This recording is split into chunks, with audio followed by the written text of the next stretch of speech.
Hello, everybody, and a very, very warm welcome to Tapas Project Shaala. This is Preeti. I'm one of the founders of Tapas School, and I'm really excited to be here in front of all of you for this conference that has been a flagship conference at Tapas. The Project Shaala is visioned with bringing together the knowledge about project-based learning, other alternative methods of learning that are available across the world, and bring educators and parents to a platform where we can learn a lot more together. I'm really excited to kick off this year's conference with Mr. Muneet Deeman. Now, let me introduce you to Mr. Muneet. He is the founder and the Kulapati at Vidyakshetra. He heads the pedagogy and training in the Vidyalaya, along with class teachership of high school children. He also heads the research for history and high school curriculum in math and science subjects. He holds an engineering degree in computer science and has worked in the IT industry for 15 years. He says being with children is teaching him how to be a learner for life. A very, very warm welcome, Muneet ji. Namaste, Preeti. Thank you. Namaste. So, why I'm so excited about this session is that Muneet ji shared with me that the model of Vidyakshetra is based on the Panchakoshas. And this is something that they've developed over the last 12 years. So, it's really exciting to kick off this conference with our own Bharatiya model of Shiksha, which can be something that the whole world emulates. So, Muneet ji, I'm excited. I'm sure our viewers are also excited to listen to you. And I'm handing over to you, and we will connect at the end of the session, take a few questions from the viewers. Sure. Over to you, sir. Thank you. Thank you, Preeti ji, for this opportunity to present Vidyakshetra's model. And also, I remember, you coming to Vidyakshetra around 3 to 4 years ago. And I would say, when you visited us, uh, the model has matured much more in last 4 years.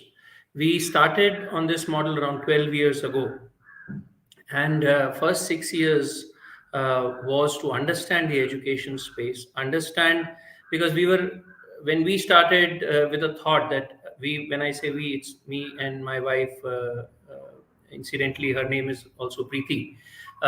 When we started searching that what is that we want to do in our life, education became a clear yes. And then what should we do in this space? We started understanding the education space. It took us 6 years to understand different models which were existing, and it was so amazing for us, I would say, to see that out of most of the models that we came across, you know the most of the models that we came across, most were not Indian models. They were inherently Western in its existence, whether it is a Waldorf model, whether it is a Montessori model, or whether it's the modern education model that we have in um, lakhs of schools running today across our country. Um, Indian models did exist, but very far and few. For example, we visited some Ved Pathshalas. Today, also, that's the situation. When we think of a Gurukula, what comes to our mind immediately is, a situation where somebody is sitting under a banyan tree, and it's a Veda Pathshala. Immediately, people connect a Gurukula with a Veda Pathshala. There is a lot of respect and reverence we need to have for Veda Pathshalas because it is an important and integral part of the Gurukula system education that India had. But India also had agraharas. India also had pathshalas. India also had vidyalayas, acharya kulums, vidyapithas, and all these things put together were Gurukulas. Now, what has happened in the due course of last, I would say, 200 years, when the education system of our country was systematically broken down uh, in early 1800s, we have we have still kept alive the Vedic uh, Gurukulas, but we have lost the all other forms of Gurukulas in our country. So today, our 27 crore children across India, and I would say crores and crores of children outside, if we include all the children, um, uh, are going through a modern education methodology, which is inherently Western, and it systematically brings the children to the conclusions of life which are not aligned with the Bharatiya Drishti or the vision with which inherently Indians were learning, or the methodology in which we always appreciated our children that they will grow with that type of vision or value system in life. Now we can go through the slides which I have. If you can just share the slides. Yeah. So just I will take 10-15 minutes quickly to go through the slides. I have an example at the end, and then maybe leave another 10 minutes for Q&A. So if you see, we started in year 2011, where we had grown now to 91 students. Um, it's been 7 full years on the ground. Overall, 12 years of journey. We have around 29 acharyas, 16 full time and 13 part time acharyas. We are running this whole setup on these principles of Bharatiya Shiksha. And what do we mean by that? I will come little later in these slides. These are the six elements. What makes it Bharatiya? Now, when we say Bharatiya education model, we mean that the way we run Vidyalaya, the way we define our curriculum, the way we define our pedagogy, our systems, everything, our infrastructure will speak about Bharatiyata. It is anchored in Bharatiyata. And one small example of that is we don't have any leave policy at Vidyakshetra. It's a trust-based system. Um the Bharatiya Drishti, when we say it includes trust, or what we say Sanyam, and not Niyantran. Now, Sanyam in English roughly translates to self control, and Niyantran translates to controlling others. So the Jivan Vyavastha, or the Bharatiya Drishti, says that we should have self control and a trust based system. So we don't have a leave policy. We trust acharyas. If they want a leave, they genuinely want it, and we support them, no questions asked.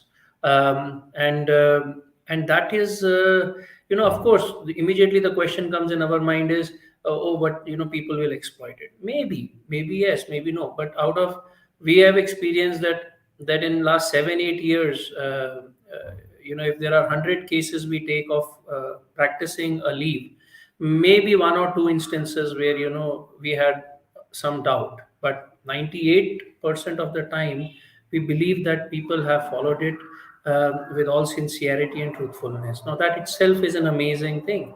Why should we not follow a system which is giving us such a wonderful possibilities in life? So this is just one example of what we mean by when we say Shiksha is rooted in Bharatiyata. The other pointers that make it Bharatiya, we have next slide. I will come back to the previous slide again after completing this slide. These are the 6 pointers that guide us. Now, if we leave it to the imagination of people, many people think that, oh, this also is Bharatiya, this also is Bharatiya, this also is Bharatiya. So I think it's important that it's not just that we there in Hindi they say that हम कृष्ण को मानते हैं, कृष्ण की नहीं मानते. That means we believe Krishna but not what he says, or we believe Bhagavad Gita but not what it says. So it's important to be very clear that these are at least 6 pointers that will keep us on the path. So we understand that that dharma, artha, kama, and moksha. These are the four purusharthas. So our frameworks are aligned with this four purusharthas. We also understand that whatever we do uh, has to have both the parameters of Vyavahara and Paramartha together. I will take a quick example. When we eat, now everybody has to eat because to keep our body in good health and in good shape. One way is to just eat anything and everything wherever we are, going outside, just quickly walking, running, from the station we pick up a burger or a sandwich and then just munch on it. And the other way is to procure the grains from a known farmer who has grown it organically without any chemicals, process those grains completely properly, knowing completely that there is no adulteration, cook it in a with a very positive consciousness, with lot of awareness, and then offer it. Because there is so much of effort gone in. The farmer has grown the food, somebody has processed it, somebody has cooked it. So we express our gratitude to God and to all the society members who have got that food on our plate. And then we do our prayers and sit and partake it or eat it with complete awareness, not watching our mobile phone or not watching our computer. Now, the second method is obviously, it's a no-brainer. It's more healthier. It's more positive. It's more conscious, and that is what we mean by God, this and activity coming together, integrated. Our spirituality and our actions are integrated. That's the second point of samanvaya. The third is karma. Whatever goes around comes around. So we are conscious that what we do, what we think, and what our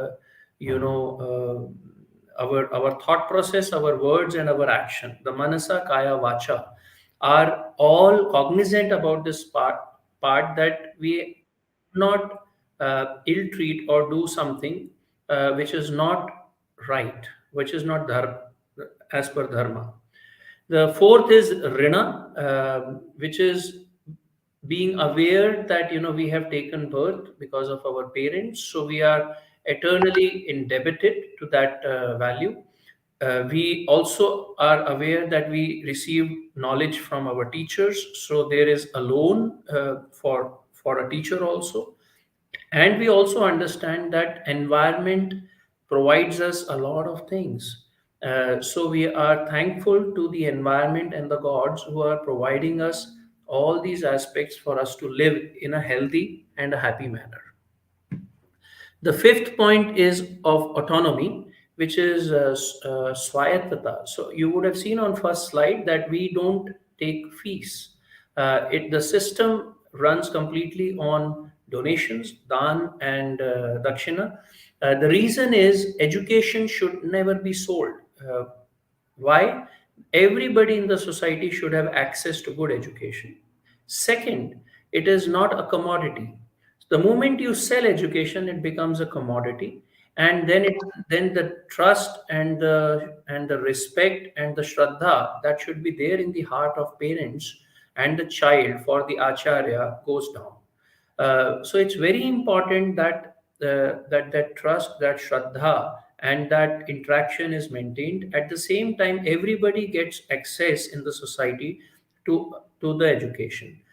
The last but not the least, it is a service attitude as against the consumer materialistic attitude. Today, if you see, we are badly bruised or beaten up by this, the whole culture of materialism.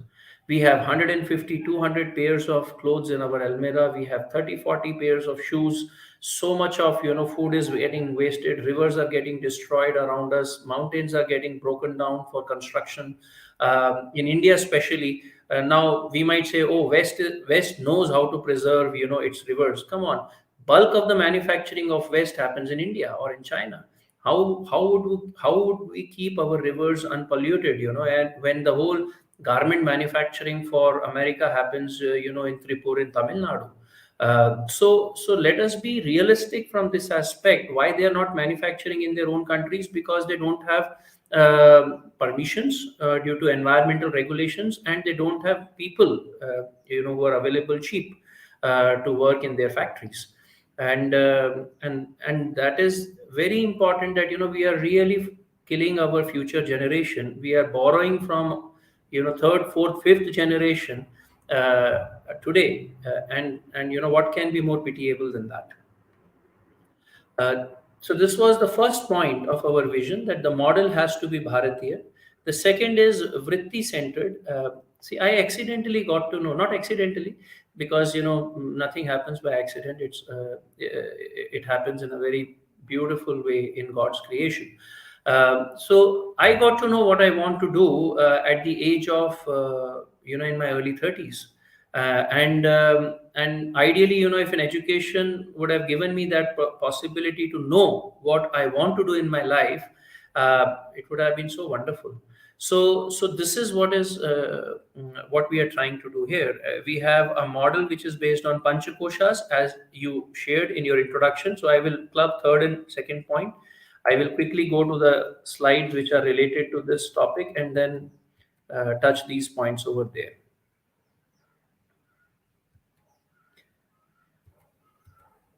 So Panchakoshas is a framework that is very integral to Bharatiya method of education and growth. Now, my request to all the people who are exploring education as a direction is, this method has stood the test of time over thousands and thousands of years in our country, and that is what led our country to be the richest country in the world in 16th, 17th, 15th century, as mentioned by Mr. Angus Madison in his research book, The Millennial Perspective, or the World Economy. And it's important to know that, why don't we uh, cultivate the same system? Why are we reinventing different methods and different approaches, when we have a very holistic education method? I will take an example a little later what it means by a holistic education method. Now this is a slide. I will not go into the depth of it. There are five layers of any human being to evolve in his or her being, and this is physical layer, which is the Annamaya Kosha, the systemic layer, which is the Pranamaya Kosha, the mind, which is the Manomaya Kosha, the intelligence, which is the Vijnanamaya Kosha, and the Anandamaya Kosha, which is the kosha of spiritual quotient of your being. Now all these what you see written over here, it just means this much for us to understand quickly, that our curriculum, our pedagogy, and our assessment systems are based on this framework. We have done research over last 12 years in these systems, and we have matured the model over last 8 years, 7 years on the ground. We are about to start our eighth year, and it's ready to be adopted into any other setup, if somebody wants to adopt it and take it forward. Of course, some effort to understand it and apply it will be there. Now, so this is the Panchakosha based model. What does it mean for a student? It means, in summary, I'm sorry, some settings have gone haywire when I have uploaded this presentation. Bear with me, at least we can still read what it means. So at Vidyakshetra, students learn 24 different subjects. Now, subjects are in themselves still a tool for us to achieve a development of all these five koshas. So the objective of this education is to holistically develop a child using these 24 subjects. The subjects are divided into three different parts, which is the Ichha Shakti, the Kriya Shakti, and the Jnana Shakti. When I say the Ichha Shakti, which is the education of the feeling realm, students at Vidyakshetra, they study vocal music, they study tabla, flute, Bharatnatyam, painting, and theatre. Um, the Kriya Shakti, which is the work of the will, we have students doing agriculture every day for 1 hour. They do house construction with eco-friendly natural materials with minimum damage possible to the environment. Every year we do 1 month of house construction, which we use next year as a classroom or as a lab or as a carpentry lab or a pottery lab or a handloom center. Then students at Vidyakshetra, they do weaving. We have handlooms here, and students make their own cloth. We have pottery and we have carpentry. So these are the subjects students are learning over here to cultivate their will. We have 7 subjects of the intellect, which are maths and science. We have defined an in-depth curriculum with 250 plus experiments. So it's experiential learning model in chemistry and physics and biology. Then we have geography and history, and we have 3 languages. Students speak fluently Sanskrit, Kannada, and English. Kannada is a language of Karnataka, a state in India. It's a local language, and students are very fluent in all 4 aspects of language, which is hearing, speaking, reading, and writing. Apart from these subjects, all the students are exposed to swimming, they are exposed to martial arts, Kalaripaitu of Kerala, they are exposed to yoga and sports. So these are 4 subjects which all the students do. So these are overall 24 subjects that students learn at Vidyakshetra. Students give there are no examinations until the age of 15. There are no textbooks. We have created our own material, which is there for training teachers, acharyas, and reference books for the acharyas. So, what they have to teach, how do they do their lesson planning? There is a mentoring system, there is a training system in place. Students, they study in the Guru Shishya Parampara by listening from the teacher, and the teacher helps students understand, cultivate deeper understanding in that subject matter. One subject is taught for a whole month. So every day, if you see, children are there from morning 7 a.m. till 4 p.m. in the evening, roughly. They spend 2 hours learning a subject. So if it is maths, then maths as a subject will go on for a whole month, 2 hours every day. So because of that, what we are able to do is achieve connections between maths and science and environment and real our life situations. Similarly, science, if it's physics, physics goes on for a whole month. It's not that every day there is maths and science and history and geography, and not like that. There are revision classes of maths throughout the week, maybe a couple of classes. There are touch point classes for languages during the week. There are other time remaining time is taken by the arts or the activities of the hand, the agriculture, or the painting or music and all like that. So in a day, on an average, students give not more than 3 hours in academics, and remaining hours are taken by the other subjects. All the subjects hold an equal importance in our. They are not extracurricular activities. So doing painting is not an extracurricular activity. A student can consider becoming a painter in his or her own life, and that is the beauty of our system of vritti model. This is 16 to 21. Children stay. They give 10th exam of national open school at the age of 16, 12th exam of national open school at the age of 19, and then during this time they identify what is the stream they would like to go in. Today our senior most students have chosen, one student wants to go in the direction of Bharatnatyam and fine arts, the other wants to go in the direction of chemistry research, pure sciences in chemistry.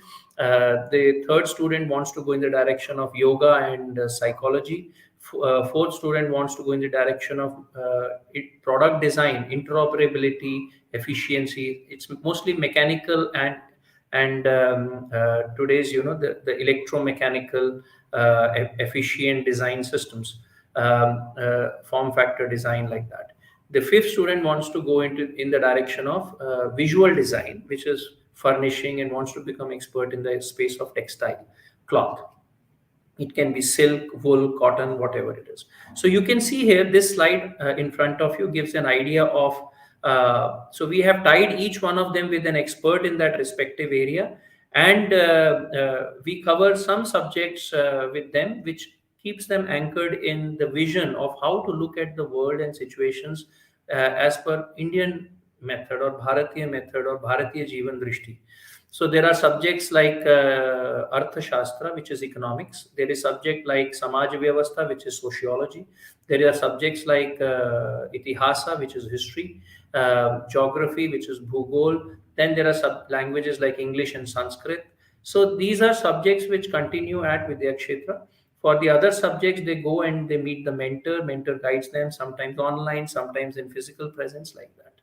So, and these students are the ones who got wonderful marks in their 10th class, which is not so important for us, but I think for parents and for society, it's an important milestone. We also acknowledge it as an important milestone, but it is not core to what we are focused on, because our system is designed on learning centered and not necessarily only result centered. Result is important, but secondary to learning. Now, this gives you an idea, is what I'm assuming, of what Vidyakshetra model looks like. I have an example here of what how powerful this system is of panchakoshas, and and I want to spend just few minutes explaining this example, so that we understand that this is where we need to anchor our models in, and how holistic it can be. Now Vedas define that a human being interacts with the world out of four reasons. It can be fear, it can be expectations, it can be sense of duty, or it can be sense of love. Love means I really genuinely, it's not just a flickery flimsy love, or I just want to do it. No, it means that you are anchored in truth and the reality of the situation. It is coming from a deeper sense of being. That's the fourth point of love. Now, this is a very complete framework. There is nothing out of these four that you can do. So you either do any activity out of fear, you do any activity out of expectation, duty, or love. Now this is one framework that is available in our Vedas. Now coming to the Panchakosha framework, which is a separate framework.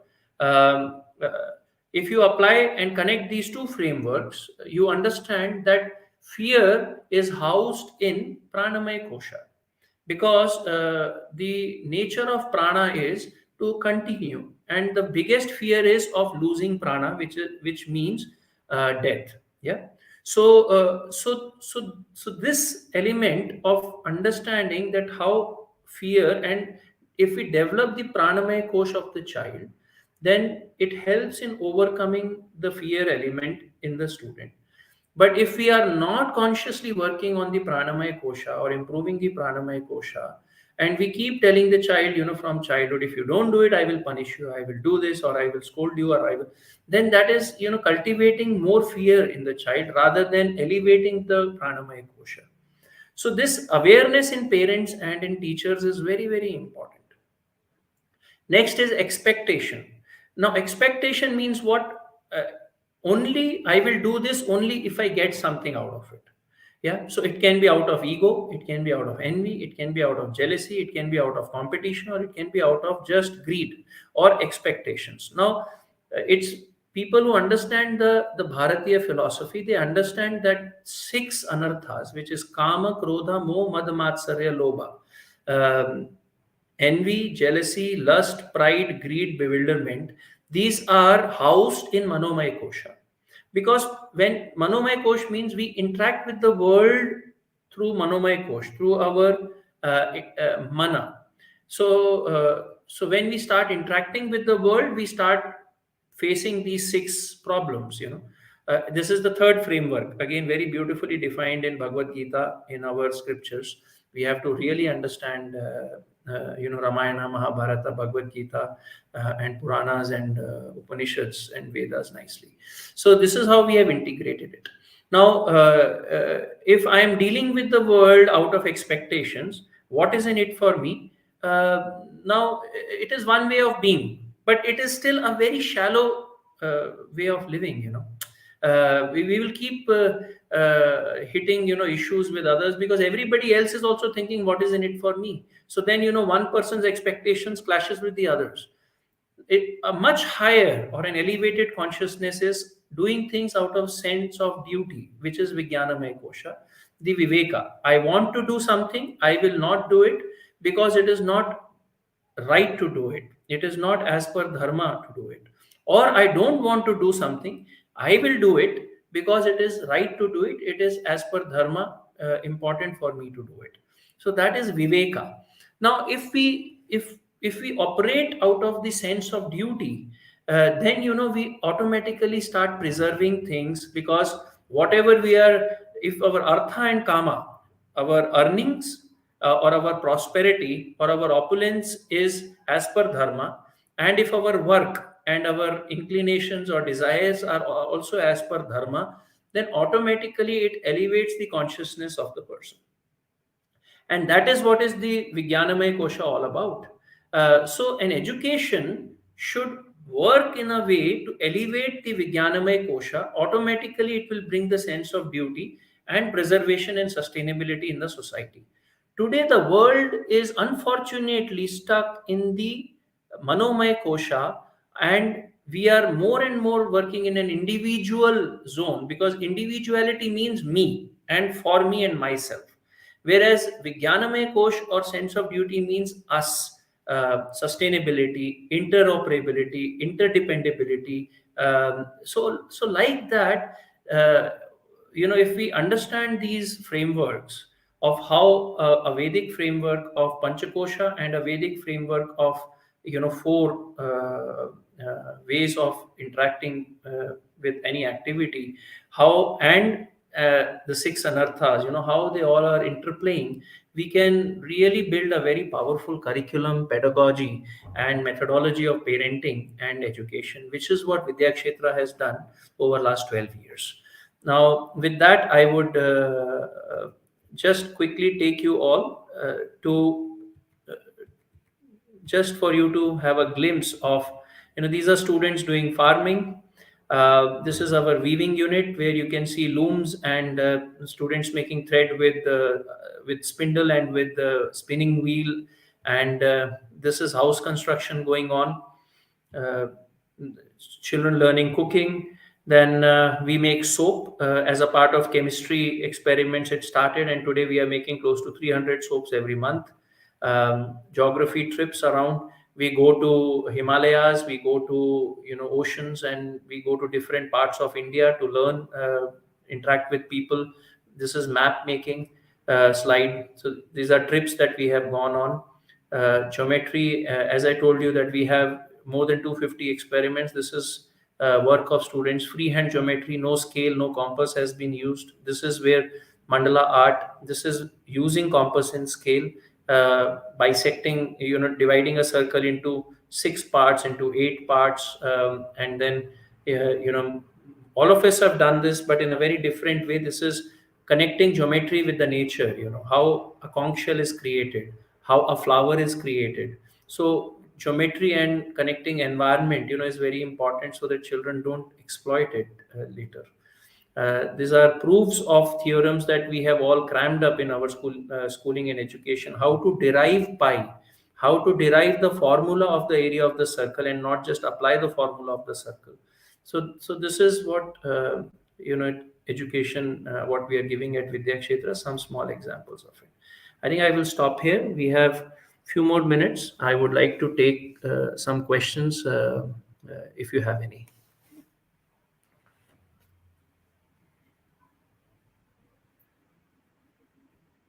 Nikji, that was a whole world of learning in just 30 minutes that you packed. I'm sure there is a lot of unpacking for all of us to do just to get to each slide of yours, probably is years of work that you have put in. So, thank you so much for taking us through this journey that you've done over the past 12 years and trying to concisely fit that into about 30 minutes. Like Thank the you. message that is now visible on our screen, this session was indeed awesome. So one of the viewers has shared that. There is one question Now, before we move into that, I just like to inform the viewers that if you have questions, you can put it up in the comment section, and Munit ji can answer your questions based on his responses.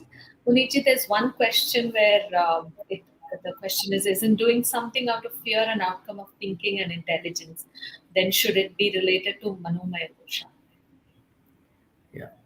So we have to understand that all these koshas are not like watertight compartments in itself. In fact, at every moment, all these five koshas are developing, and whatever we do, whatever we think, whatever we are, if we are reading, if we are walking, all the five koshas are getting affected.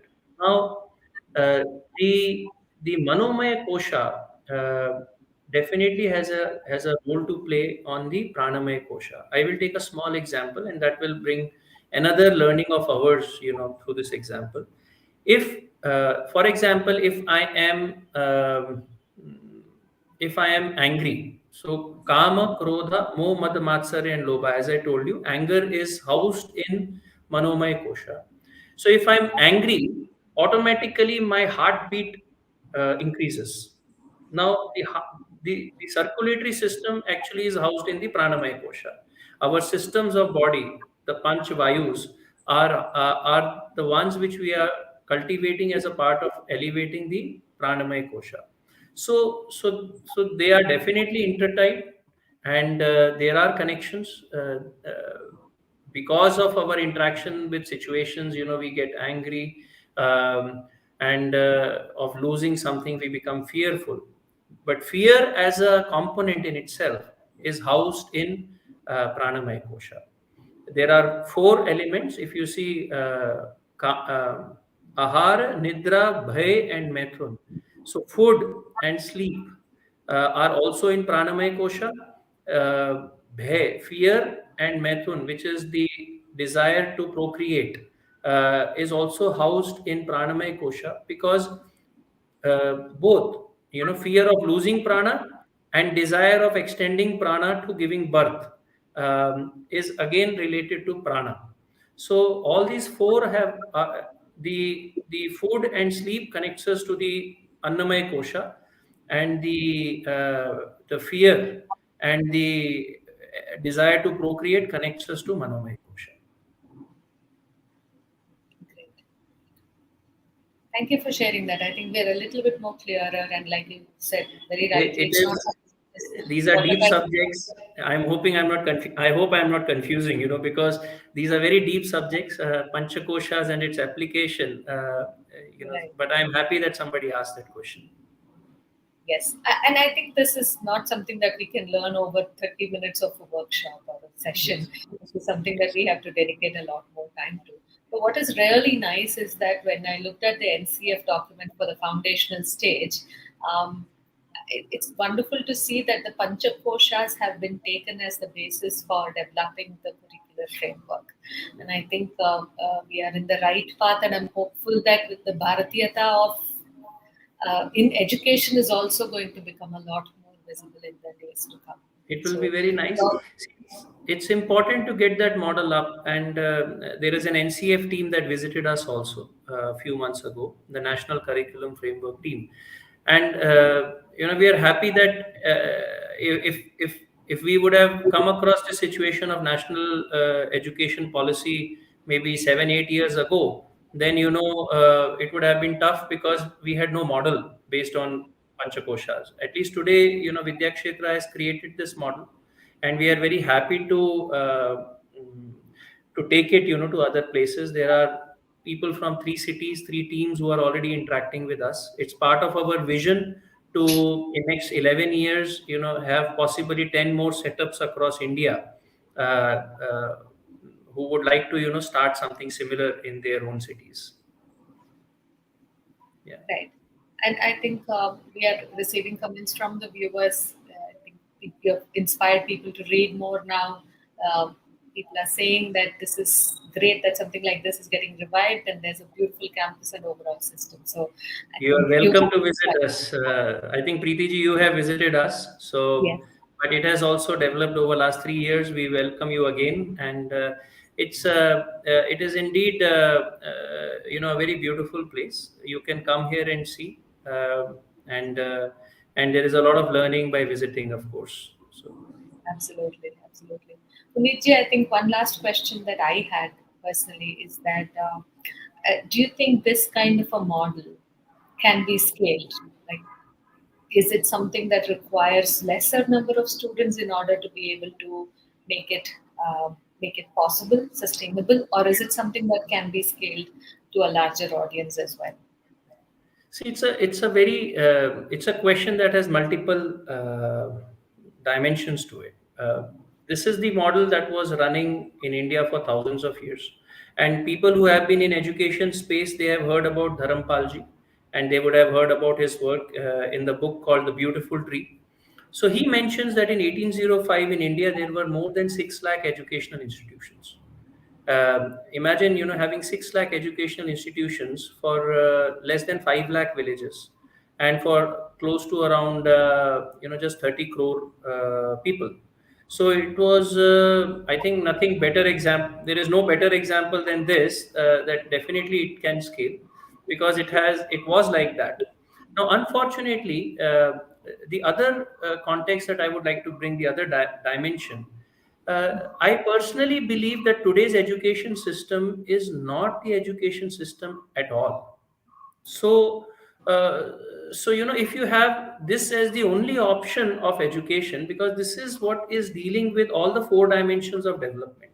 See, when one can only say it's a holistic education system, if the education system connects you to the family, connects you to the society, connects you to the environment, and connects you to God. Otherwise, if any one dimension is missing, it is a partial education system. So the other education system, where we are spending 20 precious years of our childhood just learning math, science, and English, it is not an education system at all. We are, what a horrible bargain, I would say, giving your life for learning three subjects. Now, I'm not saying math, science, and English are not important to learn. Very good subjects. We also give it importance, but an equal importance to music, and an equal importance to dance or painting. So that our country can have artisans, they can have wonderful painters, musicians, dancers, philosophers, and linguistics, study people who can do research, and people who are engineers and doctors also. So I believe that this was the only way of education where we had for thousands of years. We are not going back in time. We are it's in today's context, the model that we have, it's very relevant in today's context. We have made it in that manner that it doesn't take the child 200 years back. It is very relevant. Everybody, we are seeing that it is working well on the ground. Brilliant. So definitely it is the only, I think scale is not a question, because that was the model that was already existing in more than 5 lakh villages in our country. So there is hope yet for us. I think that's the message I'm taking away. There is hope for us to all converge to something as beautiful as what you've created. So with that, I think, Puniji, I'd like to thank you for spending time with us and informing us, guiding us, inspiring us with this talk of yours. I think we will continue to stay in touch and hopefully be able to imbibe a lot more of what you've taught us today. So thank you so much. And once again, you're very, very inspiring love. Have a Thank great you day. very much, PKG, and thanks to all the viewers. My request is that this type of a education model requires support from society, because all the teachers and people like me who are part of this setup would like to focus our energies on research and working with the students and taking this model into many cities in our country. So please come forward and support such efforts wholeheartedly. Thank you very much. Certainly, Munirji. Thank you so much. Namaste. Thank you. Namaste. Dear viewers, we have our next speaker who has already joined the stream, but we will take a break of about 7 minutes and we will come back with the next session at exactly 6 p.m. So see you on the other side.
warm welcome to all the viewers for our second session of Tapas Project Shaala. I'm Preeti Vikram, founder of Tapas, and I think it gives me great pleasure in introducing our next speaker.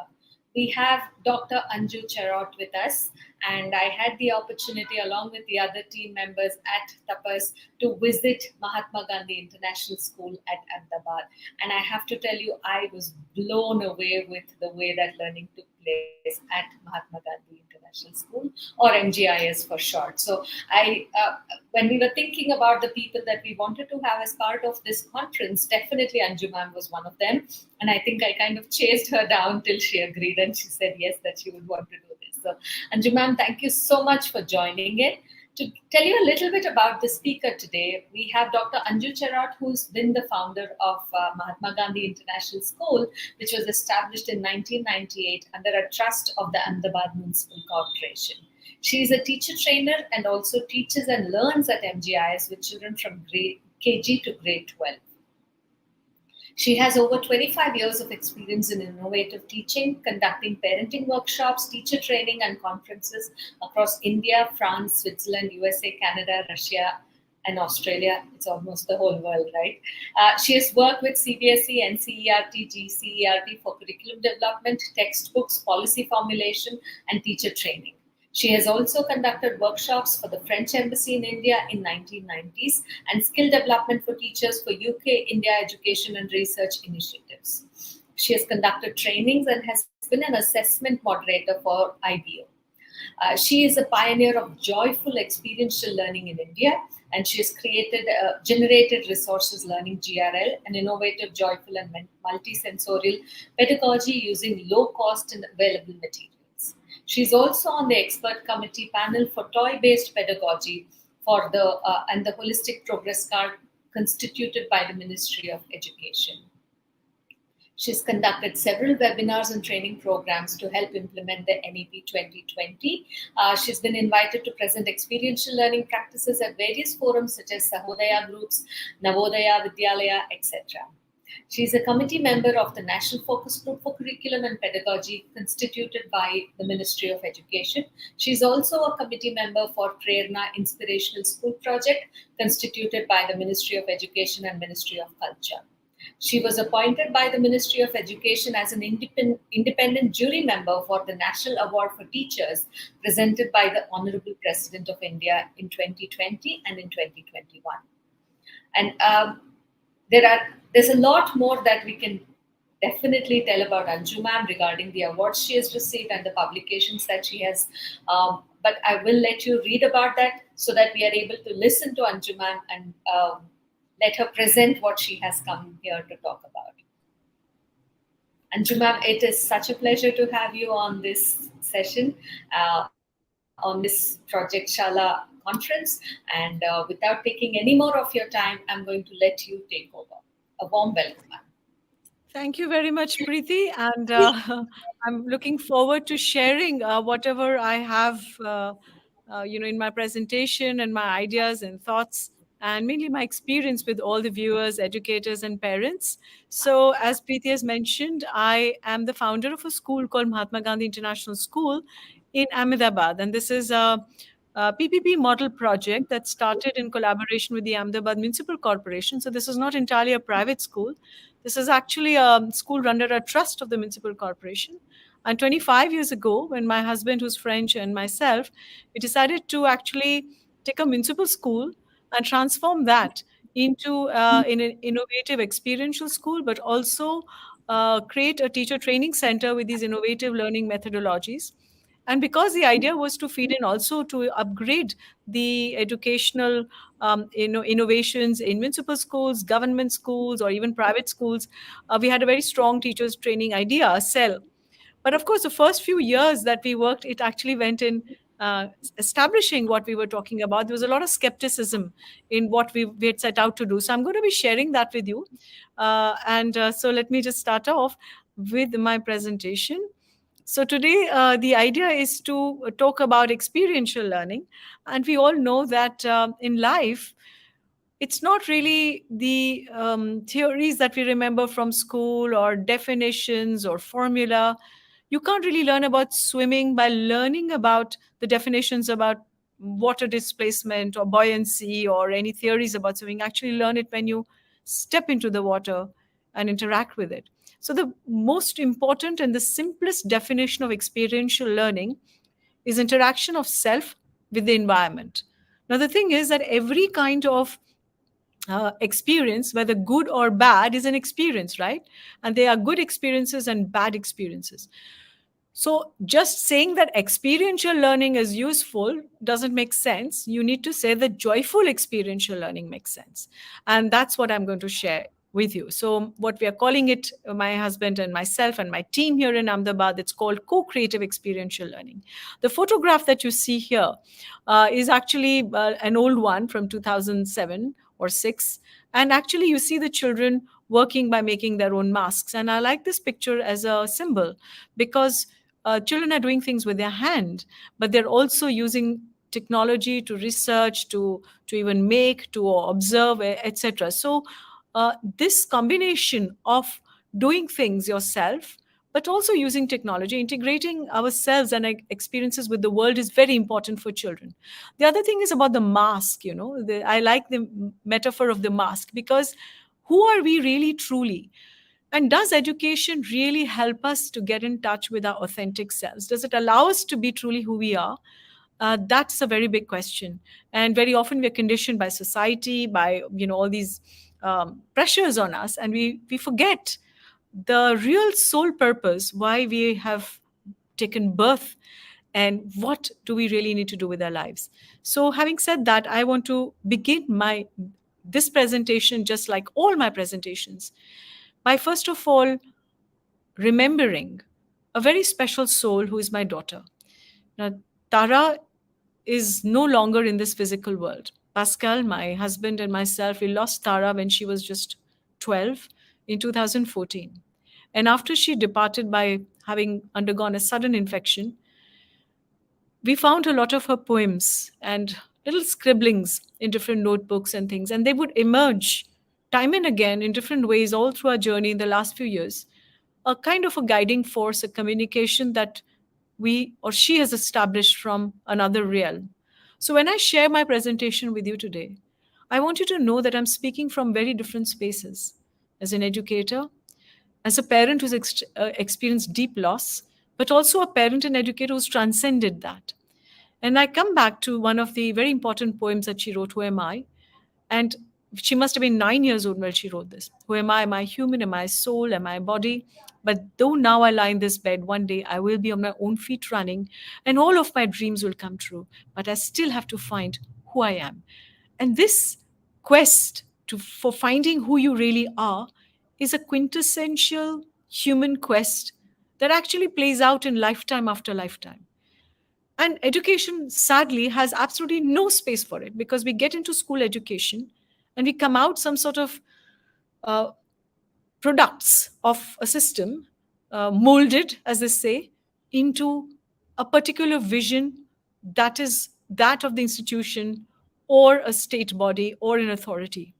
So coming back to this very essential question and opening up that space to discover yourself is, for me, a very important purpose in education, to really know yourself. So how can we really know who we are? And self-awareness should be the purpose of education. So if I ask you to put your fingers in the air and draw a scenery, okay, you just draw the first scenery that comes to your mind. I'm pretty much sure that you're going to draw this: mountains, the bird, the sun, setting sun, a river, a little hut, etc., etc. But you know that this is very similar to the scenery that anybody will draw in India if you ask them this question. From the north to south and east to west, the majority, the vast majority of Indians across generations are actually drawing the same scenery when you ask them to draw. And the reason is because when we were very young, we didn't really learn how to draw, but we were conditioned and we were told that this is what you should be drawing. This is what a scenery looks like. And even a child who's never seen the mountains would believe that this is what it ought to look like. So conditioning has been the way that schools have operated, and everybody has ended up in that space. And why is it like that? The reason is there were two major models of education. One was the factory model, and one is known as the prison model. And Michel Foucault, who is a French historian, philosopher, writer, he has written several books, but one of them is known to discipline and to punish. Discipline and punish. In French, it is surveiller et punir. If you can get your hands on that book, it's a very interesting read. And he compares four systems: prisons, hospitals, army, and schools. And he finds the same things across because he did a historical study of this. And if you look at prison, let's just take prison and schools, you've got uniforms that come from the prison system.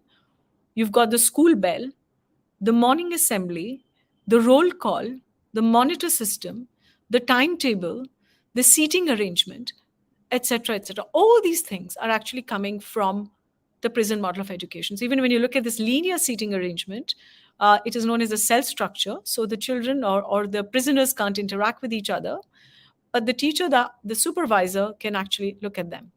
So it's actually a model of control, subjugation, mainly of control, and of course to have a population, an unquestioning population, emerge from um, schooling systems. Now, this was a historical fact.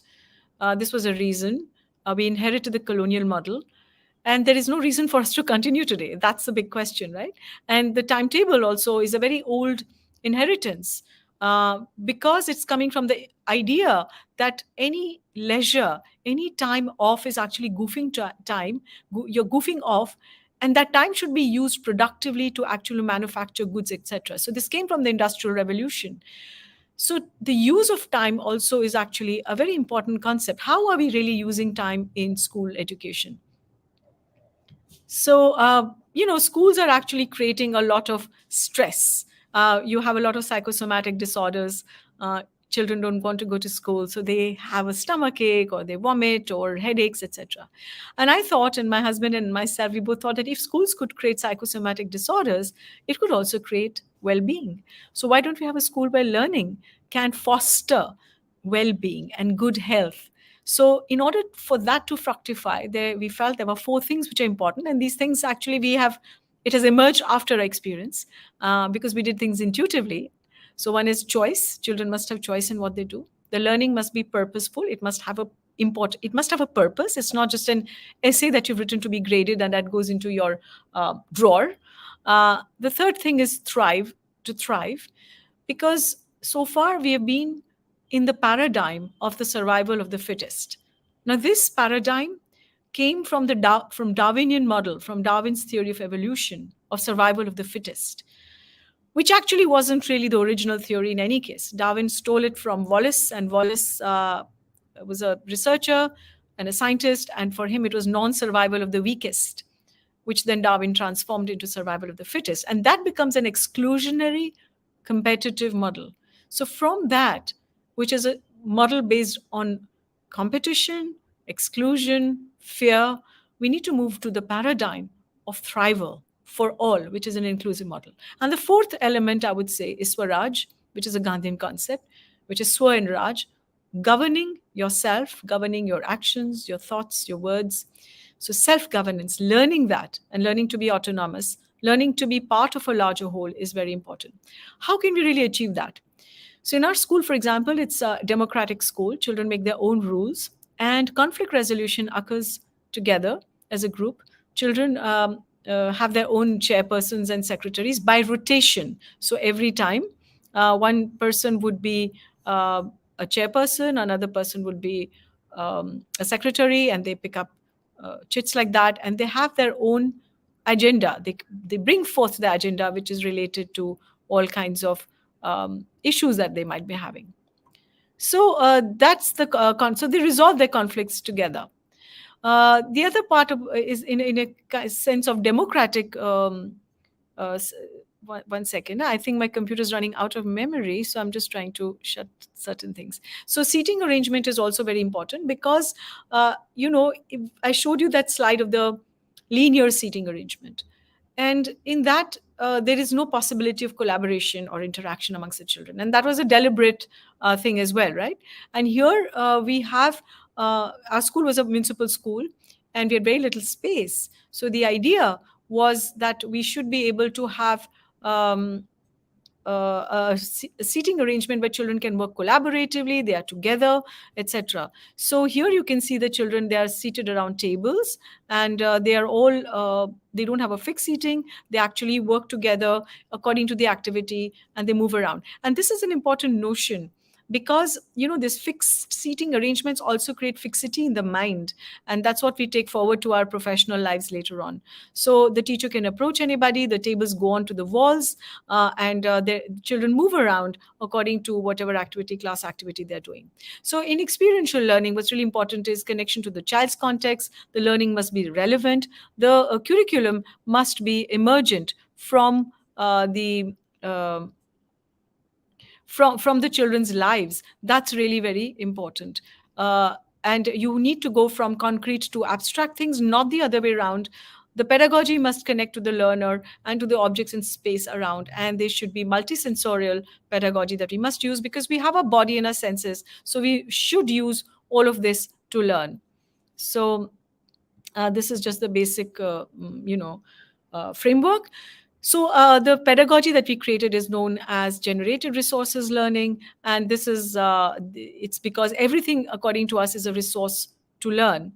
And here the most important resources, I would say, is a body, space, and daily objects. This is something that you always have in any school, in any context. So we decided to create a pedagogy that actually uses these three things in a harmonious way. So here you can see the children are learning how to write, but even the act of writing is not just taking a pencil and paper and writing. We begin with the whole body, using the space with music. So each pattern has a music that we have created, or children can create it themselves, and that begins to fix the movement of the arm and the body to go before we begin to write. And similarly, you can see that they're right from the air and the space on the floor. They're going on to little trays where they're writing. They're going onto the floor. They're writing on the walls. They're painting. They're using different materials. They're using their hands and fingers. So all of this is actually allowing the child to express. Also, another thing that we do is that we don't use only one hand. We use both hands to encourage children to use that, because both sides of the brain are actually being used. And that's important for a more use more to develop a better potential, right? If you look at some of the examples from history, Leonardo da Vinci or Gandhi, they wrote with both hands. They were ambidextrous, and there is no logical reason why we force children to just use one particular hand. So we should allow them to use both hands. The other thing is, of course, so before we learn how to write, we are doing all this pattern work, etc. And even when they learn to read, they don't learn to read letters A, B, C, D. We go from global to particular, so they actually get familiar with sentences and paragraphs and words before they actually learn letters. So they've actually learned to read a word before they can identify the letters, individual letters within, and that's a much faster way of reading through a global methodology. Use of space, again, I'm on that idea. So here you can see the children are using the floor, and they're mapping they're creating a world map on the floor, and they're using very ordinary materials such as ropes and uh, photographs, or things that they've cut from newspapers and magazines, etc. They're making it according to the actual directions of the sun outside. And once they've completed all the features on the floor, the whole floor becomes a giant board game. So it's not only the drawing of the world map, for example, it becomes a game. And our motto was always make it a game. That's really important. So children actually go around, then going on to different places, they pick up chits and all these things, eyes open, eyes closed, working in pairs. So in 3 days, they've actually mastered the entire concepts, all the concepts, etc. Plus, they also know in a large scale the actual distances between different things. So it kind of develops spatial memory. It's kinesthetic. All the different modes are being used here. Similarly, in higher classes also, it's just a simple example of learning the periodic table in chemistry. So the children are doing an atom dance. They picked up a chit, and the chit would say the name of a particular atom. So they have to think about the nature of that element and demonstrate a dance, choreograph a dance using that appropriate number of electrons, etc. And other kids have to guess. So, here, for example, if it's carbon, they're doing a very tight choreography and a tighter dance, and then they have to justify the choices that they're making. But this is just one of the activities under a larger project that they did. And what it does is you're bringing in performing arts, you're bringing in analysis, critical thinking, memorization. And of course, from here they will go to actual other work also, which would be in the labs, etc. But you're using first and foremost the body, and you're also entering a non-dual space where you become the electron. And that's such an important idea in education, because we're always, the subject and object divide is always there. And how do I bridge this huge divide? How do I, as a subject, go closer to the object of the study? Can I really become that object and understand it from within? Is an interesting idea to explore in education. Here you can see again learning through different modes. So kinesthetic, visual. This is again sense of touch and tactile, eyes blindfolded. The other children have put a particular configuration, and children are touching and they're beginning to feel and guess what is that particular atom. So what we are doing is actually, from fragmentation of knowledge body, we are going towards connection. The knowledge body has been fragmented into subject areas in the school education, maths and physics and this and that. But actually, in the real life, things are interconnected. So how do I bring that connection? The other is to move from competition to cooperation, because that's the world we have entered already, and we know the value of it. And the third important point is going from repetition and rote learning to creativity. So how do I look at the connections between things? And that's done in our school through projects, large transdisciplinary and interdisciplinary projects. And we don't use textbooks. The curriculum is emergent from our needs, and they learn through, for example, the cafeteria project. This is a project that runs from kindergarten to grade 11. And you do even simple things. Little children do simple things. Older children can do more complex things. And the learning is mapped according to the age appropriate level complexities that the children need to learn across different disciplines. So here, for example, if children are just making nimbu pani, and in just making lemonade, they are looking at water and sugar and lemon, and they're looking at binomials and polynomials through that. So it becomes an equation. They're tasting. They are also analyzing what are they eating in their own food. They've made their own symbols, as you can see on the chart paper, and that gives them an idea that am I eating too much of carbohydrates or too much of fat or whatever. Let's say if they track their own eating across 1 week, and from there begins a process of understanding what's really a healthy diet. They do their own research, they ask grandparents, they ask other people, they do surveys in their own school or own class, who likes to eat what food, and then what is a healthy diet, what kind of a recipe can we actually make.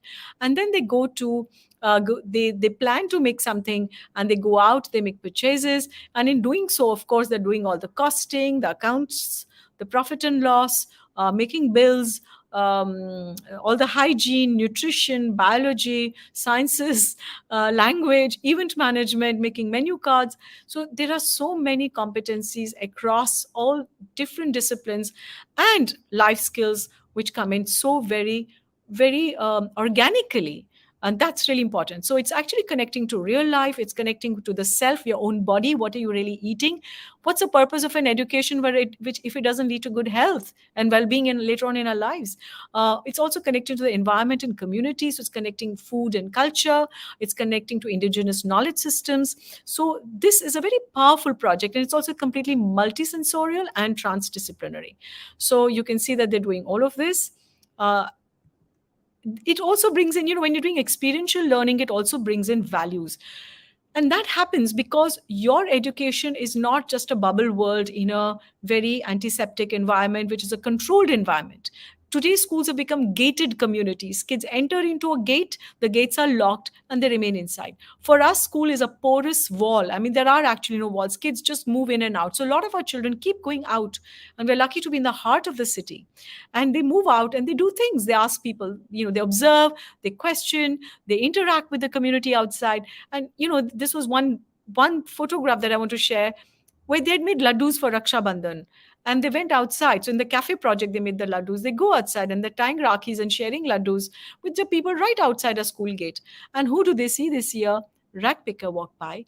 And he was looking at them. And the children just intuitively spontaneously went and just tied the raki, gave him a laddu. And this man was so moved that he actually cried, and he touched their feet because he said nobody had ever tied a Rakhi to him. But this kind of an incident can happen only because there's an opportunity for it. If we don't allow children to be in real life, which is unpredictable, which throws up different things to test us. And I'm not saying just widely throw them into real life. We are still there to ensure that these are safe environments. But then that's the way that they can test their own skills and their own values. So connecting with real life issues is very important. The ability to find an issue and then to resolve daily life issues is an important part of learning. That should be the methodology and the curriculum. So here, for example, waste management is I think would be an issue anywhere in the world. So here we can see, sorry, I'm just trying to move forward.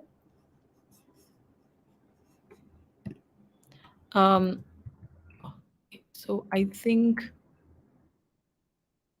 sorry, I think my computer has just given up. It has just hung on me. So can you just give me a second to start it again, if you don't mind? I'm so sorry. No problem. Yeah, so because everything was open, we were trying to make this work. So let me just restart, and hopefully it should work.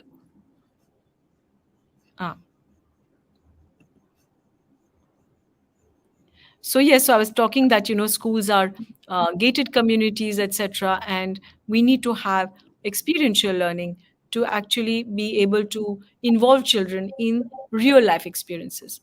Can you see it now? Please, Can you the see the presentation, ma'am. Yeah, sorry. The presentation's visible, so maybe you Yeah, can. so I'll just go ahead to the slide that I was on. Yes. So the waste management now. Can you see the waste management slide? Yes, we can. Perfect. So, always beginning with the child. This is very important. Most of these textbook examples, or, I've been always a little opposed to textbooks because textbooks are written by people sitting in another city, in another context. And this context is not necessarily that of the child. In fact, it rarely is. And the sums that we do, or the scenarios that we read, they're pretty much divorced from our lives. How do we connect to the child's immediate context is a very important need in education, and it's also experiential learning that can allow us this particular opportunity. So here, children, we always begin with the child. So we ask the children, okay, what are you consuming in a week? Can we track that? So they begin to collect the boxes. It might be biscuit boxes, it might be cereal boxes, etc. And you can see that they've collected. Then they're classifying it. What is biodegradable, not biodegradable? They're weighing it to even look at the number of kilos of consumption of packaging in particular. In a particular household. Then they're looking at every packet and they're reading the labels here, for example, so they know what's going into their bodies. What does it really mean? What does an MRP mean? What are permitted colors and emulsifiers? What does this mean? What is fructose? What does this mean? So understanding what's going into your body is important. Then also they're classifying on terms of what's imported and local. They also classify in terms of what are your needs and what are your wants. Very important. Is it just something that you need, or is it a desire that is created in you by advertising, by peer groups, etc.? And then, of course, they go on to create awareness rallies, etc. So there are many offshoots of this project. They even create eco-friendly containers on their own, etc. And this becomes an opportunity to again have integrate diverse fields of study or areas of knowledge, which might be from sciences to humanities, arts and design, etc. You can see, for example, the child has tracked the life cycle of a Coke, or even created interesting posters.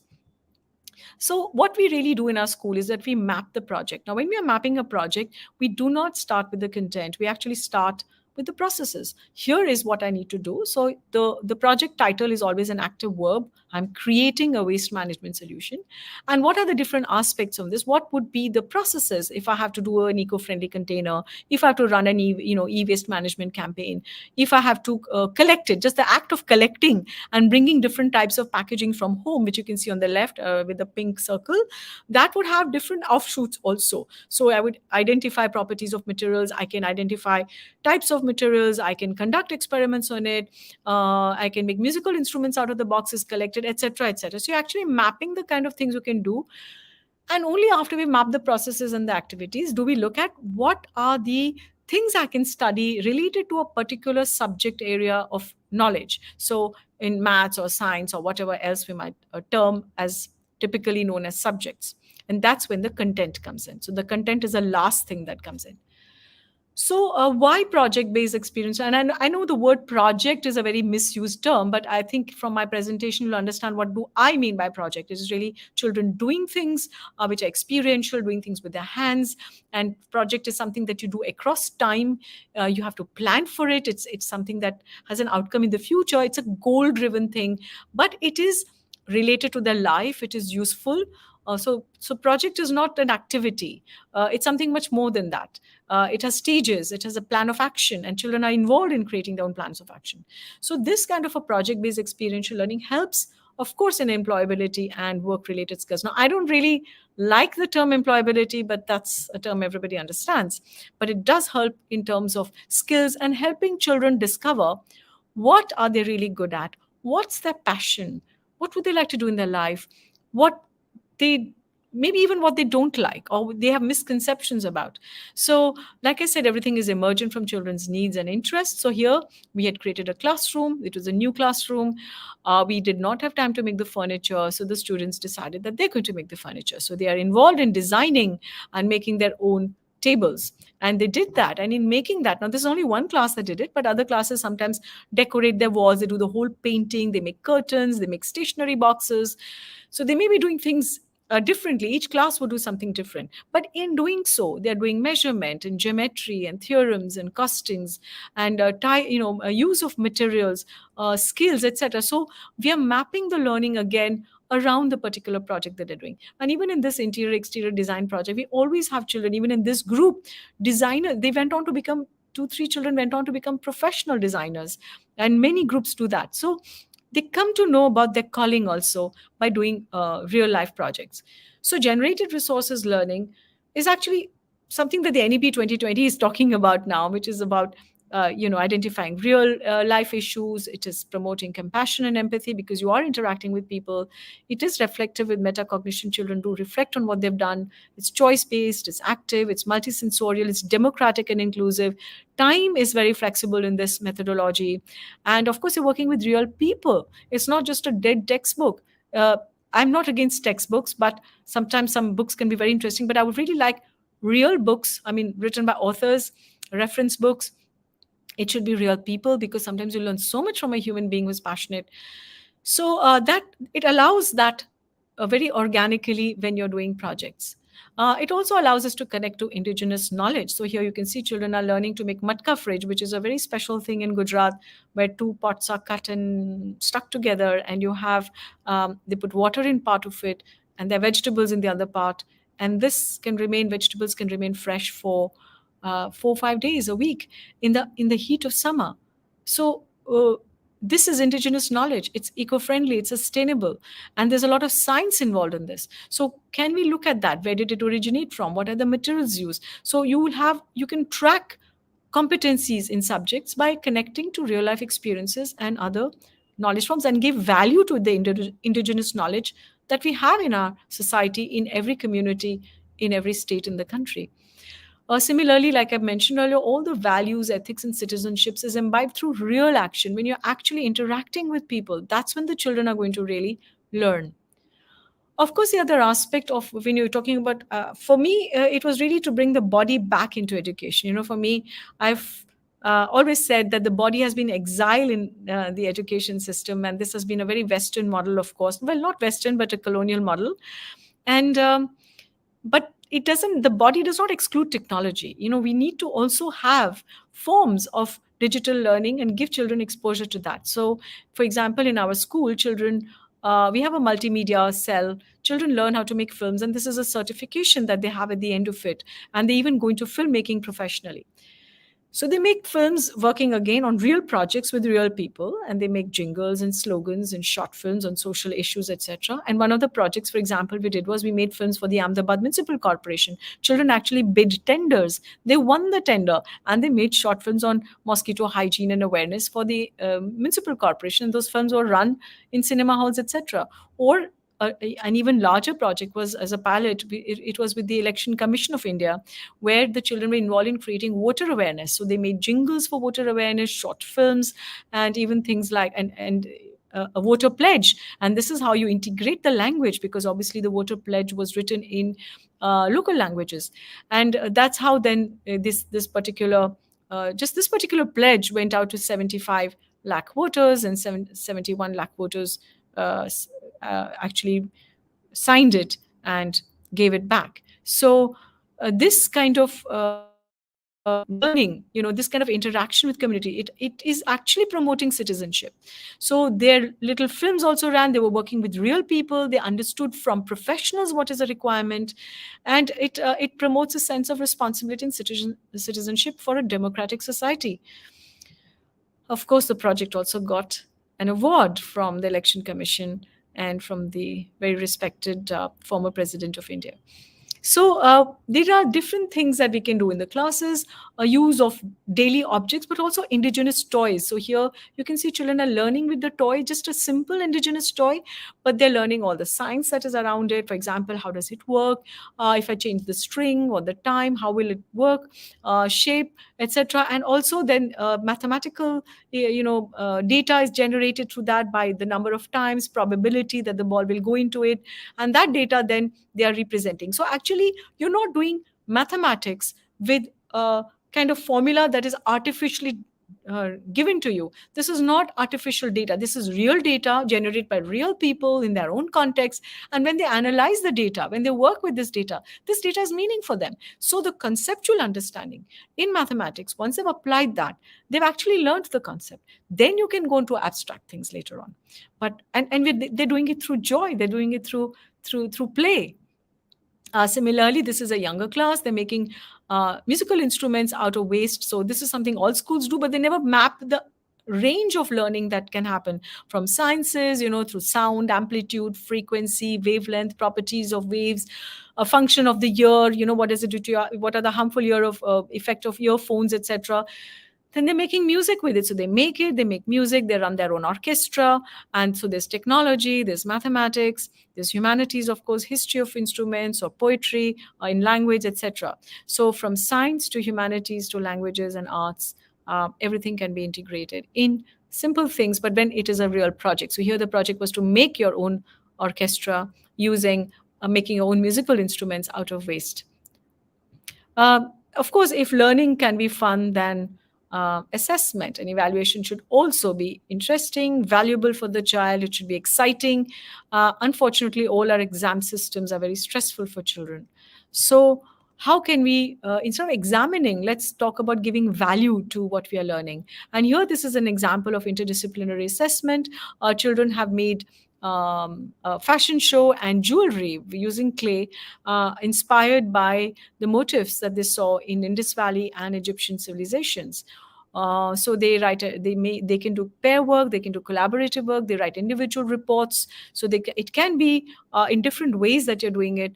Similarly, on the right hand side, you can see that they've created their own political party. The individual assessment is they have to write their own manifesto and come and give a political speech. And this was, why did we choose that project? Because really there was an election going on in Gujarat. So it's always connected to something. We were looking at the newspapers, we were watching the news. What does this mean? What does this terminology mean? So we were able to, in fact, make our own political parties and learn what was happening, understand what is happening in our society. And of course, the feedback is being given by all the children together to the child to say, this worked, this was very interesting, and this is how you could improve further. So our progress report cards, now we're talking about the holistic progress card, but we've been doing that. The HPC has come into the NEP 2020, but we've been doing that since more than 20 years. So here you can see that children first talk about self-evaluation, there's peer evaluation, there's parental feedback, and the way you assess a child, or the way assessment is done, there's a range of tasks from oral to artistic to presentations. There's self-reflection. So there are a lot of the assessment should be non-violent. It should be constructive. It should be validating for the child. So you can have a lot of tasks from quiz to creative writing, hypothetical TV shows, podcasts, posters, making models, role plays, making a board game, creating a design solutions, etc. Here, for example, you can see children of grade 4 went to on a field trip, and the assessment task is to create your own brochure. And younger classes may write and use their pen, etc. artwork, but older classes can also use technology and create it. So they click their own photographs, or they even do artwork, sketching, painting. So they're interacting with the city. The city is always a large project for us for every class. So here the assessment, the criteria are co-constructed with children. Children have said they would like to be assessed on design, neatness, and content, and they give each other feedback, and that peer feedback is just reflected here. The way to give feedback is a very big learning for children. For example, the child has learned to express, I really like the manner in which you expressed yourself. It is detailed, interesting, but there could be little more details. I think you did a great job. Brochure design is unique, but your handwriting is too close together, etc., etc. So you learn to give it in a constructive way to the child, so that the child actually moves further in that sense. Higher classes, interdisciplinary, physical education and sciences, the child has made her own a fitness routine, and it's a 10-page report, and she's justifying how different muscles are used and what are the physical education things related to handball or her routine that she's done. And that then the criteria in sciences and physical education, all that is taken into consideration. Levels of achievement are accorded. The self-reflection, peer feedback, initiative feedback. So I'm just giving a very small glimpse. It's actually a 10-page report, for example. So education means that you must find your purpose. If it's not purposeful, then the children are not motivated. The motivation comes, and it's not just a purpose in a small sense, it's a life purpose. So here you can see children did find their life purpose. Chandrika, who came from economically disadvantaged groups, she today is an independent filmmaker. She studied throughout the school, learned filmmaking, and today creates films across the country. Or Johan, who had difficulty in reading and writing, when he came to us, graduated, we connected with his passion of music. So he learned everything through music, from physics, maths, language, etc. And today he's a very successful and powerful musician who brings joy to so many people. So coming back to something personal, when in 2014 we lost Tara, and then we began to get messages from Tara, we began to understand that there's something much more to life, which we knew, of course, but this just sharpened it all. And we understood that the most important thing is consciousness. And therefore, Pascal and I are now developing a consciousness curriculum. And we knew that very important part of consciousness is the intuition. And Tara was very intuitive, because she always told us that she didn't want to grow into a teenager. And she said many, many things that were later published also, but I'm not going to go into that. But I'm pointing out 3 things which we feel are important to arrive at a higher level of consciousness: intuition, your intention, which must be pure, and imagination. If these 3 things work in tandem, then we can move, we can have a shift in our level of consciousness. So with that, there was one experiment, for example, to give an example of the consciousness curriculum. This is the rice experiment, and this was done. It's an experiment done by Masaru Emoto, a Japanese scientist, but we did it in a school with kindergarten children. And 3 beakers of rice and water were put, and to one beaker, children gave a negative emotion. To one, they gave it a positive one with love and gratitude, saying, I love you. To one, they said, you're an idiot. And the third, and in fact, they said, I hate you. And the third one, they ignored. And over a period of 1 month, it shifted. And suddenly, after 1 month, they saw that the beaker that was thanked had worms in it, that received love, was alive. The rice was pure white. It was thriving. The worms were thriving. The beaker that was hated, you can see on the left hand side, it had brown colored water. It was just dead. It was sterile. And the beaker that was ignored, there were worms in it that came out, but they died and they couldn't survive. So You can see this on our website on mgis.in, and or on YouTube. It's called MGIS Mind Over Matter. So we actually did this experiment several times. It has given us very interesting results. But what it really shows you is the power of human thought about emotions, which act on other things around you, especially on water, and also to remind us, A, that we are made up of 70% water in our body, so our thoughts affect us. Also, in terms of education, the child who is ignored is going to suffer the most. It has devastating consequences when we say nasty things, when we don't realize what we are saying, when we say, oh, this child is overactive or hyperactive, this child is lazy, इसको तो arts ठीक से नहीं आता, इसको science में interest नहीं है. Any kind of comment that we give actually goes into their aura, it goes into their body, it becomes a self-fulfilling prophecy. So we are the ones who are creating it with our thoughts and by our speech. So it's very important to be aware that is what really consciousness is all about. And therefore now what we are doing is we are working a lot by connecting science and spirituality. But this is not just a blind faith thing. It is not religious, it is being spiritual. It means connecting with, we do activities where you can actually connect with a tree and connect with its energy and perhaps even receive answers to things that have been bothering you, or to do psychometry. That means that we are touching photographs and objects and receiving information from it, which and about the owner of the object, and that's very, very exciting. Or even using energy and intuition to know what do you really want to do in your life. So we do that even with our older children when they are kind of stuck, not knowing, what do I do? Do I become an engineer, or do I go into music, or do I just take a gap year? So then we do intuitive exercises, and it does help them to choose a path further, future path. Also, the kind of work of scientists such as Rupert Sheldrake, Amit Goswami, Bruce Lipton, Gary Zukav, these are all new scientists with new cutting edge research being done. Physics of the soul, explaining reincarnation in terms of physics. I mean, that's incredible. So it is a time where we are at a time in humanity where these two things are coming together. No doubt India has a great past and we have it in our texts, but to be able to also explore it through science today, we have that opportunity. So why not do that?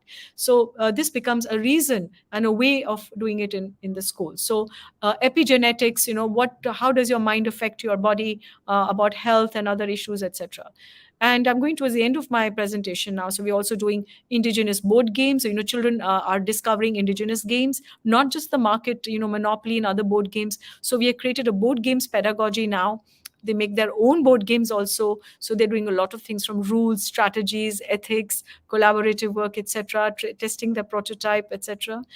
These are indigenous games. So what we did was also we connected with local stories and mythologies and art forms, and our teachers, and we are training other teachers too to create your own board game, transforming a story into a board game and using local art forms. And this then, of course, gives great value to our very rich culture of mythologies and stories.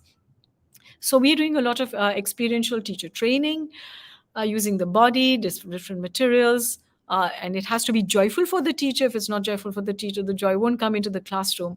And of course, our trainings are going, we are conducting trainings across the world, in Switzerland or France or whatever. We've also done for the CBSE. And here is a simple example which went onto their Diksha platform, which is just using paper planes. So making a paper plane from younger class to higher class, we were able to map competencies that went from simple throwing, folding, geometry, etc., to aerodynamics, gravity, force, friction, thrust, principles of aerodynamics. So we can actually do a range of things with just simple activities, not just projects, but even activities, if we learn to map the learning in the joyful things that children like to do.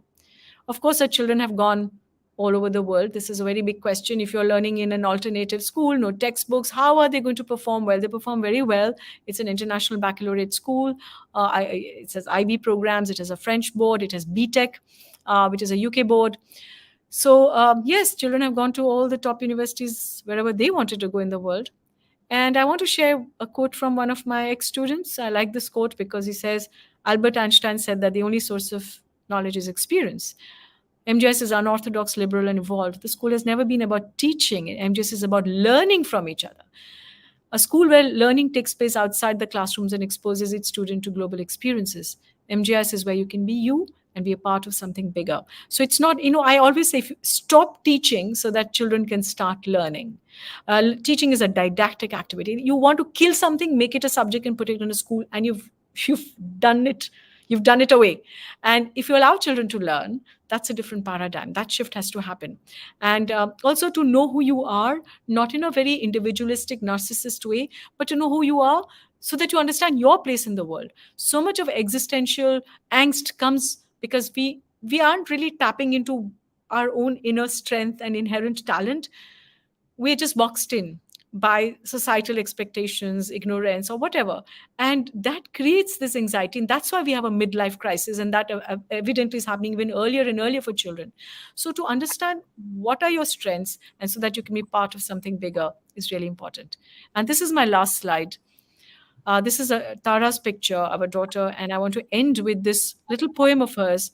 She's written, "The world they say, the world they said, the world is a big place and I'm small, but I matter because I am matter."